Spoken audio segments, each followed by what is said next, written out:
to another online class. Today we're going to be discussing the modifiers, and this is a very easy grammar that you're going to be using for your next evaluation. So let's pay attention. Okay, so the definition of the word modify is to change or alter something. Okay, so we can consider that this is the definition when we're talking about the purpose of modifiers in a sentence, okay?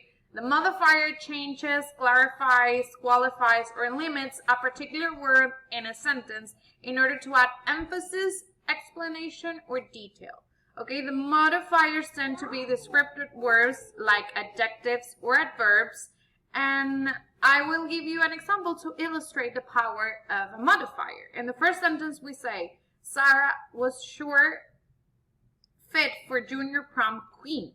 Okay, so now let's consider the same sentence with a couple of modifiers. The blonde girl named Sarah, who was a foreign exchange student from England, quickly climbed the ladder of popularity during her junior year, smiling her way through cheerleading and an ASB presidency term. She inched near the top and was sure fit as junior queen prom. So the additional details in the sentence are modifiers and engage the reader on hold to their attention, okay? Like most writing techniques, modifiers can be brilliant when used correctly and effectively. So as you can see, the modifiers are a writing technique that helps you bring more attention to certain things on your text. On the other hand, if a modifier is used incorrectly, the meaning of the sentence can be distorted, okay? So let's talk about the misplaced modifiers. So one of the most common problems is where to place the modifier, okay? The modifiers can cause confusion and unintentional humor in a sentence when they're placed wrongly. Okay, so let's hear the example. They bought a car for my sister they call Pumpkin. In the sentence, Pumpkin is the car's name, not the sister's. But if you read it again, you're going to see that that is not clear. It's unintentional confusion, but it's because the modifier is misplaced. So to correct this error, we need to move the modifier, okay?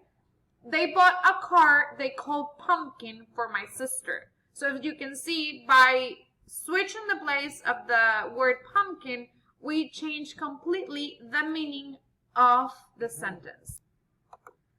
Okay, so now we're going to talk about the limiting modifiers, okay? Modifiers like only and always enforce restrictions on the subject, the noun, or the pronoun, okay? I will leave you a list of what these modifiers can be. Just, almost, hardly, at first, simply. All of those are limiting modifiers. A limiting modifier does not precede the subject or the noun. The meaning of the entire sentence change. So let's see of the example. Only Jessica wants pizza. In the sentence, we imply that Jessica is the only person who wants pizza. In the next example, Jessica wants pizza only. In this example, we indicate that Jessica wants pizza and nothing else. Did you see the difference of how the position of the modifier changed the meaning of the sentence? In the first one, we're saying that Jessica is the only person that wants the pizza. And in the second sentence, we're saying that Jessica only wants pizza. The best way to ensure that a limited modifier is used correctly in a sentence is to consider the meaning that is to be included in the sentence to the subject or the noun and place it as closely as the modifier. As you can see here, if you place the modifier closely to the noun or closely to the subject, the entire sentence changes its meaning, okay? So be careful of where you place your limiting modifier. I'm going to leave you a video that explains in depth how you can misplace a modifier and change the entire meaning of a sentence and how misplaced modifiers can draw attention to some things that you don't want, okay?